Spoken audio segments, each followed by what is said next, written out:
Bom, eu queria agradecer a Maria Helena e aqui ao arquivo pelo convite para vir aqui hoje. Muito contente de estar aqui na companhia de colegas que eu leio. E gostaria de parabenizar também a iniciativa, né, de resgatar o jornal Redenção. Eu sou daqueles que ainda teve que penar muito para ler, né? Tive que ler numa cópia de Harvard, porque o jornal não estava mais disponível aqui no Brasil. Então, eu acho que é um grande ganho a gente poder agora disponibilizar para uma nova geração de pesquisadores esse material tão precioso.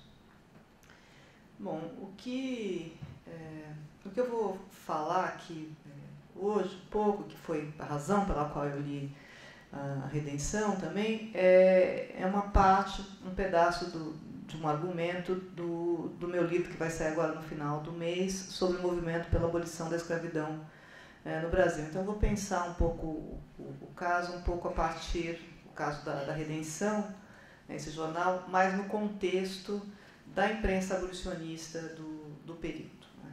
E o que eu quero apontar, principalmente, é para o fato de que existe uma retórica que aparece nesse jornal que é compartilhada pela imprensa abolicionista de modo mais geral.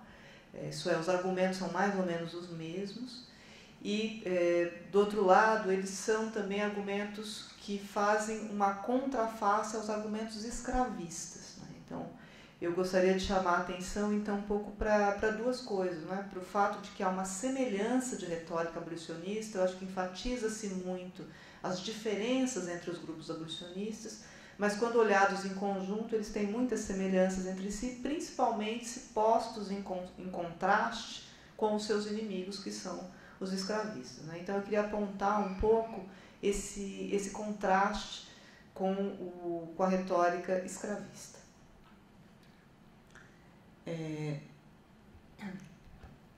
Eu não vou ter tempo de falar disso, né, com muito detalhe,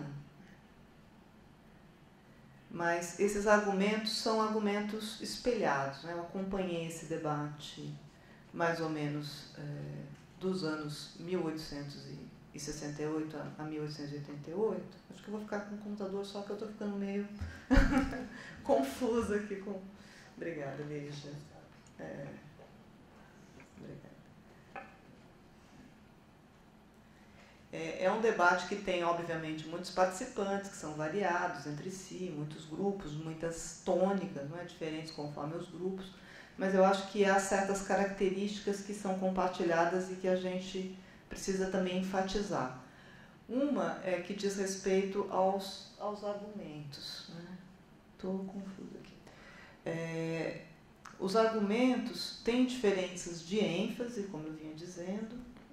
Bom, os argumentos, como eu estava dizendo, são espelhados, né? E tem três argumentos principais que eu acho que são mais ou menos, três características que eu gostaria de enfatizar. Uma é a constância dos argumentos. Né? Os argumentos contra a escravidão e a favor da escravidão são mais ou menos os mesmos ao longo de toda a campanha abolicionista, que eu aqui, como a Lígia, vou datar de 1868 a 1888. Os argumentos têm, do outro lado, duas grandes fontes. Uma fonte é a própria tradição nacional, né? Então, remissões, por exemplo, José Bonifácio, né? A independência. Mas, do outro lado, os abolicionistas e também os escravistas se valem do que apareceu já antes noutros movimentos abolicionistas e noutros movimentos escravistas, mundo afora. E, finalmente, eu gostaria de apontar que esses argumentos eles não correm avulso, não há um pensamento abolicionista e um pensamento escravista. Como há uma luta política, há também uma luta retórica, e os argumentos vão se construindo em contraste uns com os outros. Né? Então, embora eles apontem em direções diferentes, eles têm uma lógica, um encadeamento muito assemelhado.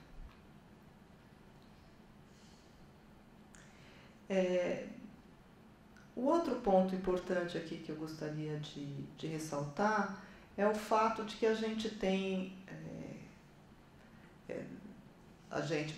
muitos trabalhos esqueceram ao longo do tempo de olhar para esse lado, do lado do escravismo, né? A gente prestou muita atenção para o que faziam os abolicionistas, um pouco com a ideia de que no Brasil não existia escravismo, não existiam escravistas, né? Uma situação curiosa de um país que tem escravidão, mas não tem escravistas. De fato, a gente não teve aqui o escravismo com a mesma ênfase, o mesmo denodo do escravismo norte-americano, né, explícito, que tornava a sua base racial, por exemplo, muito clara. Nós tivemos aqui um escravismo que eu estou chamando de escravismo de circunstância, porque os argumentos escravistas eram muito parecidos, né? Isso aqui foi para frente. Gente, eu estou muito atrapalhada hoje, não? Os argumentos escravistas não apareciam como uma defesa explícita, mas o argumento era sempre o das circunstâncias, né? Então, gostaríamos muito, todos nós somos muito a favor da civilização, da religião, dos bons costumes, todos gostaríamos de ter um país em que todos fossem livres, iguais, etc., mas, dadas as circunstâncias brasileiras, dada sobretudo a imperiosa economia, nós não podemos fazer a abolição agora. Então, por isso que eu estou chamando de escravismo de circunstância, porque o argumento nunca era em favor da instituição em si, mas da necessidade de mantê-la pelo maior longo tempo possível, né?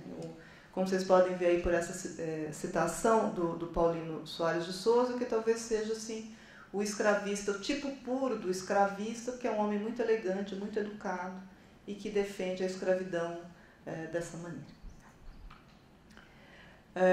O que os escravistas falam contra a escravidão cabe bem no modelo que o Albert Hirschman, criou para falar da retórica reacionária de modo geral. Ele fala, onde quer que a gente olhe para o pensamento conservador, para a retórica reacionária, isto é, para a retórica reacionária no sentido de a retórica que se antepõe a qualquer tentativa de mudança, a gente encontra sempre três argumentos, né? Um é de que não adianta nada, a reforma é fútil. Outra é do efeito perverso. Ela vai trazer, embora as pessoas sejam muito bem intencionadas ao fazer, no nosso caso, a abolição, o veneno pode ser remédio. Vai fazer muito rápido, vai trazer uma série de problemas, né? E o principal problema, que é o argumento que aparece com mais força no discurso escravista, sobretudo ali um pouco antes da lei do ventre livre, é o da ameaça. De fazer a abolição, vocês vejam que ali no ventre livre não está nem em discussão a abolição em si, né? São medidas muito protelatórias ainda, mas como diz aí José de Alencar, um sopro basta para lançar um império no vulcão, né? Então não se pode fazer nada. Então esses argumentos, esses três argumentos que o Hirschman chama da retórica da reação, aparecem na defesa do escravismo, e isso aparece, né, o tempo todo no debate. Então, o abolicionismo precisa ser pensado um pouco por reação a isso, né? Como é que os abolicionistas podem rebater esses argumentos? Eles precisam apontar não só as vantagens da abolição, que para nós hoje são óbvias, mas eles precisam convencer os seus interlocutores, né, ou pelo menos se pôr em pé de igualdade com esses argumentos.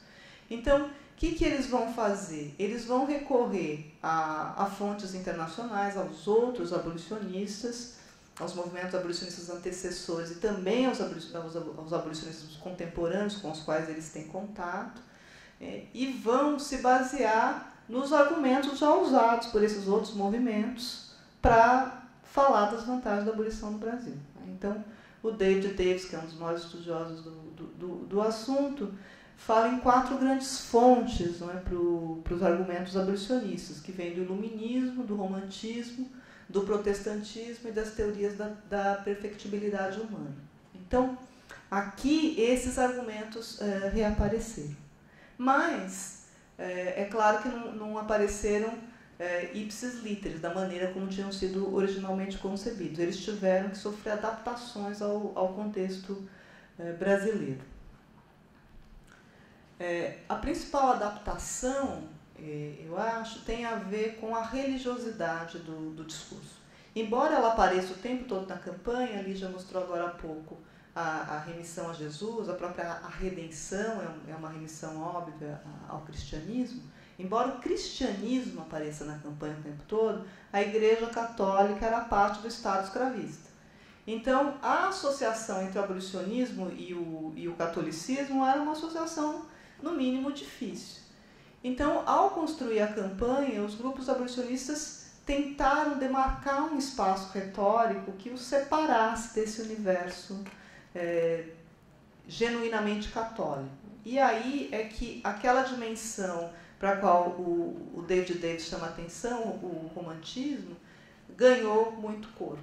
Então, em vez de usar as igrejas para fazer a campanha, como no abolicionismo anglo-americano, os abolicionistas daqui se valeram dos teatros.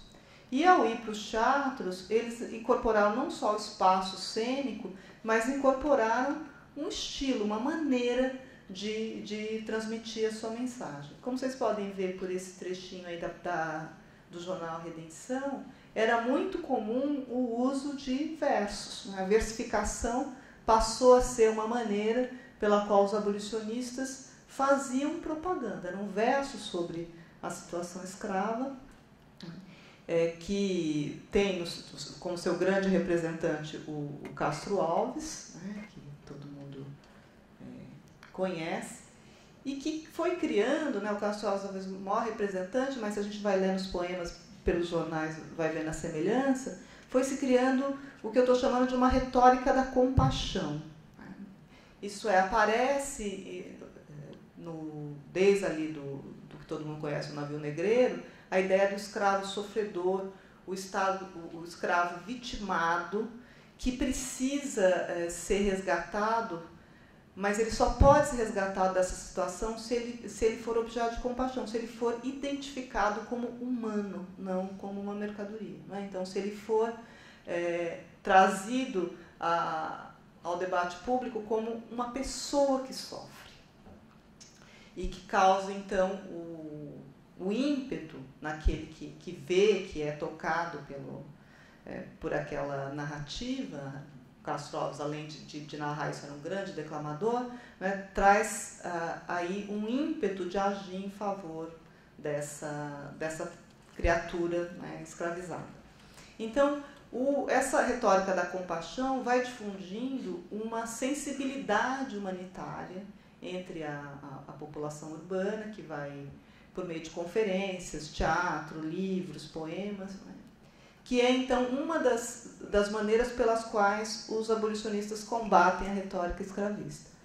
A outra maneira é o que eu estou chamando de a retórica do progresso, que é a ideia que vem com as teorias cientificistas do século XIX, positivismo, evolucionismo, darwinismo, etc., mas que tem todos mais ou menos essa mesma ideia, que está registrada aí nessa peça de teatro do irmão do Luiz de Azevedo, Arthur de Azevedo, que se chama Escravocrata, na qual eles dizem com toda clareza, a escravidão é uma instituição arcaica, é uma instituição em choque com a sociedade moderna, é uma instituição que pertence, então, a um período que precisa ser superado na história da sociedade brasileira, como vem sendo superado na história das sociedades que se dizem civilizadas e com as quais o Brasil quer se equiparar. Então, esse é um outro argumento contra o escravismo, de que a escravidão é um entrave na marcha da civilização. E, por fim, o terceiro está aqui por último, mas, na verdade, é o mais antigo dos argumentos, que é esse que o Luiz Gama faz, que eu não preciso nem reportar, porque a Lígia já nos contou aqui, é a ideia de que a escravidão contraria o direito natural à liberdade, e que o Estado natural é um Estado livre.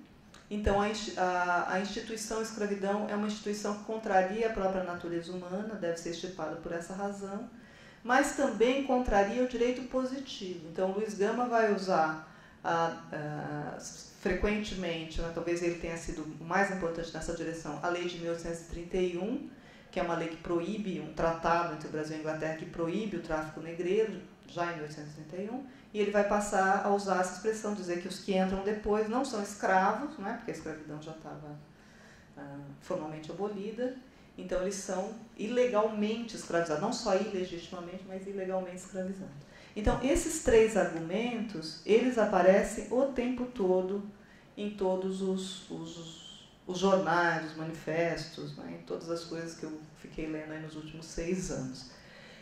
São, então, como eu estava dizendo antes, são retóricas relacionais, né, são retóricas que uma tenta contrariar a outra. Então, de um lado, os abolicionistas argumentam no sentido de deslegitimar a escravidão, né, dizendo que ela contraria o progresso, o direito e a compaixão. E, do outro lado, os escravistas repõem o tempo todo no debate seus argumentos, né, da futilidade da abolição, dos efeitos perversos e da destruição da ordem social que ela traria. Os argumentos são de tal sorte os mesmos que, em 1884, o Rui Barbosa, ao discutir o projeto de reforma do Gabinete Dantas, teve a pachorra, né, que poucas pessoas teriam essa paciência, mas ele coteja os argumentos usados pelos escravistas em 1871 e os argumentos usados em 1884 e chega à conclusão de que são os mesmos. Se ele tivesse feito a mesma coisa em 88, quando entra a última lei em tramitação, ou em 85, quando se aprova a Lei Saraiva-Cotegipe, ele veria que são outra vez os mesmos, né? Então tem uma reiteração de argumento, né? Então os abolicionistas recorrem, aí, por isso eu chamei o texto desse jeito, né? Às lágrimas, à compaixão, tentam sensibilizar, recorrem à lei com a retórica do direito e recorrem à civilização com a retórica do progresso. Esses três grandes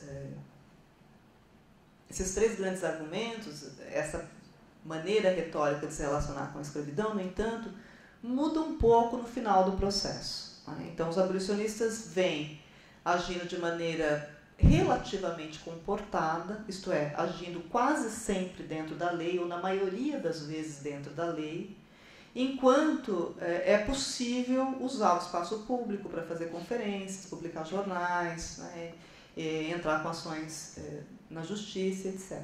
Contudo, a partir de 1885, quando o Barão de Cotegipe assume a chefia de gabinete, ele institui uma linha dura contra os abolicionistas, né? Então, uma política sistemática de perseguição, de desbaratamento de conferências, empastelamento de jornais. Então, o uso do espaço público, que era o uso que o Nabuco, por exemplo, defendia naquele momento, em 83, em 85 não é mais viável. Ele começa a ficar cada vez menos possível fazer eventos públicos e os abolicionistas, então, começam a tomar um caminho da desobediência civil. Então, o ponto que também eu queria enfatizar é que, embora haja o tempo todo grupos diferentes no interior do movimento, puxando mais para cá ou mais para lá, a partir de 85, todos os grupos abolicionistas começam a, se não praticar, a acobertar ou mesmo defender publicamente essa estratégia de dar fuga aos escravos, né, e de desobedecer a lei, né, uma lei que é considerada injusta, diz o Antônio Pinto, um deputado do Partido Conservador do Ceará, que diz assim, bom, é uma lei que não se tinha o direito de fazer e que temos o dever de não cumprir. Então começa aí uma resistência que é muito mais disseminada do que de um único grupo abolicionista, como vocês podem ver pelo trecho aí. A Redenção está falando disso, né? A gente não pode mais ficar agora em conferências com flores, não tem mais clima para isso, mas o José do Patrocínio está falando isso também no jornal dele, exatamente na mesma época do Rio, né? Estamos preparados para morrer, vamos às últimas consequências. E mesmo, né, o Nabuco, que é sempre acusado de muito moderado, ele está escrevendo no jornal, não é correspondência privada, está escrevendo na coluna dele em 87, né, que o acoitamento de escravos hoje é o único meio de fazer executar o que a lei aboliu. Então, tem aí uma atitude dos diferentes grupos, pensando nesses 3 grandes grupos de abolicionistas, do Patrocínio na corte, o Nabuco, que liderava o grupo também de Pernambuco, e o Antônio Bento aqui em São Paulo, que eles vão pendendo todos para o mesmo lado. Então, a gente tem aí uma estratégia que usualmente é associada só com os Caifases em São Paulo, com grupos menores, mas que eu acho que tem a ver com uma disposição coletiva do movimento nesse momento. Há registros do André Rebouças nessa direção também. E eu acho que o que eu queria enfatizar muito é isso. Tem uma rede abolicionista que compartilha discursos, estratégias, que toma posição como um movimento, se a gente considera que os movimentos sociais, como a teoria dos movimentos sociais, são internamente heterogêneos, e eles se apresentam como um ator coletivo unificado quando diante de um inimigo comum. Então, o que eu estou querendo apontar não é só uma similaridade de argumentos, uma similaridade de retóricas, mas uma ação conjunta também, que aparece inclusive nas referências que os abolicionistas vão fazendo uns aos outros nos seus jornais. Então, vocês veem aí, por exemplo, um trecho do Jornal do Patrocínio, do Cidade do Rio, por ocasião do aniversário do Antônio Bento, né, que é celebrado aí como um líder do movimento em São Paulo. Do mesmo jeito, vocês podem ver aí 2 artigos que aparecem no jornal do Antônio Bento, aqui na Redenção. Um apoia a candidatura do Nabuco a deputado por Pernambuco na eleição de 87, e depois o outro celebra a vitória do Nabuco. Né? Essa expressão, nosso chefe, nosso ilustre chefe, aparece o tempo todo do Antônio Bento se referindo ao Nabuco, do Patrocínio se referindo ao Antônio Bento, do Antônio Bento se referindo ao Patrocínio, né? De todos se referindo a todos, na verdade. Então, a ideia de chefe é a ideia dos chefes locais do abolicionismo. E aqui a Redenção publica um comunicado da Confederação Abolicionista, que era o grupo do Patrocínio do Rebouças na corte, né? E, como vocês podem ver, tem aí uma conexão o tempo todo. Eu colhi alguns exemplos assim que eu escolhi quase que ao acaso, mas que são exemplares desta conexão e dessa articulação entre os grupos. Né? Então, o ponto que eu queria fazer é principalmente esse. Tem aí uma comunidade de estratégias, tem uma ação coordenada, que é o que nos permite falar de um movimento abolicionista de fato nacional. Vocês podem ver que, inclusive, as estratégias que parecem assim, as mais inventivas, como, por exemplo, dar nome de cigarro, homenagear um abolicionista com um nome de cigarro para fazer propaganda, é uma estratégia que aparece simultaneamente. Aparece aqui a Redenção, os cigarros Antônio Bento, e em Pernambuco, os cigarros Nabuco. Então, as estratégias vão sendo repetidas, não é casual, é um jeito deles arrecadarem dinheiro, né, vendendo fumo, quando todo mundo fumava, que não é mais o caso. Né? Hoje a campanha seria complicadíssima assim. E aqui do lado, onde tem esse trechinho do Nabuco, não sei se vocês vão conseguir ler, mas aí é uma carta, é uma correspondência entre o Nabuco e o Antônio Bento, né, na qual o Nabuco é chamado pelo Antônio Bento de prestimoso chefe, e o Nabuco responde exaltando a obra heróica dos abolicionistas de São Paulo, e vocês veem que aí nós estamos em fevereiro de 87. Né? Então, a conexão entre eles é uma correspondência, mas é pública, né? Porque a gente poderia falar, existe uma conexão privada, mas a correspondência é pública. Então, eu podia ficar aqui multiplicando os exemplos, né? Mas o meu tempo já está aqui acabando. O que eu queria... sair do negócio? Cadê? Saiu justo esse que era por favor, Lígia. Que é o Redenção que eu li antes da recuperação, né? Que ainda tem todas aquelas comidinhas de traças do lado, né? Bom, não, mas o que eu estava... É meu último slide, eu só queria mostrá-lo para vocês, na verdade. Não está aparecendo... que era só para... Obrigada. Vocês veem a cópia que eu li, como era diferente da que vocês terão a oportunidade de ler agora. Né?